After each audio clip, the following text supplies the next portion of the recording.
Laura's enthusiastic one. Sorry. My name is Laura Dowling. I'm 32 years old. I've been here living in the UAE for the last 7 years. I've been working in Abu Dhabi for all that time in the same company called Amana. I'm currently working as a nurse manager, and I spent the last 2 years in the Royal College of Surgeons in the Management and Leadership course. I'm currently working as a nurse manager now for the last 2 years.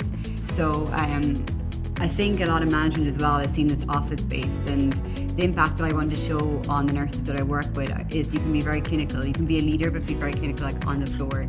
So I was very lucky in the sense that when I joined in my company 7 years ago, I was a bedside nurse, and then I've kind of grown, and I went to charge nurse and senior charge nurse. Now I'm managing the whole nursing department. So when you kind of know what the issues are on the floor, it really helps. So I always kind of go back to that side of it. When I've done, through college and through being on the floor for a long time, I really feel like the clinical base is what we can work on the most and the best impact it will have on others. Like, I don't want to be a manager in an office on a computer. I like to be on the floor to know exactly what people are doing and what's wrong, what the issues are. The RCSI has really supported me. It was a 2-year program, and the first year in the program we looked at a lot of managing teams, we looked at finance, we looked at quality, and there were aspects of my role that I never really touched on before. When you're a nurse, your mindset is quite small. You don't think about budgeting or finance because you really don't care. Your job is so busy that side of it, you don't care who does that. Someone else does it, it's not you. And then when I got promoted in my job, I suppose that has become a big aspect of my role. So it's definitely broadened my mindset about all these different areas, same as quality and managing teams. So it's supporting me definitely through those aspects of learning.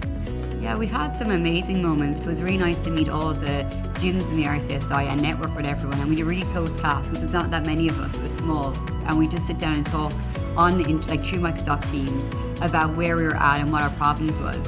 And I looked at it as my online counselling session every month. I look forward to it because it wasn't just college. We would bring up everything, like how we're managing to cope with life and COVID and the course at the same time. And I don't see other colleges having that. Like, obviously a lot of my friends are studying at the moment, if it's healthcare, or if it's a lot of them are doing MBAs. And what I see when I talk to them is they don't have the same support as I did, because the course supervisors in RCSI are very, you can just pick up the phone and ring them or organise a Zoom call with them, and they'll just walk you through everything. In second year especially, I really struggled in second year just with the pregnancy and work and COVID, and I took a leave of absence for 2 months, and it was just trying to work out how would I take a leave of absence and then go back to college, because when you're out, you feel like you're out and you won't go back, and I was so worried that I wouldn't go back. But they're continuously following up with me, emailing me, seeing how it's going. Even when I was on my leave of absence, they were emailing to make sure I was okay, and I was taking that leave time for myself and staying away from everything, not thinking about college, but also knowing that they were there, because you're thinking about it. I'm always procrastinating about everything, but they were always there as a massive support.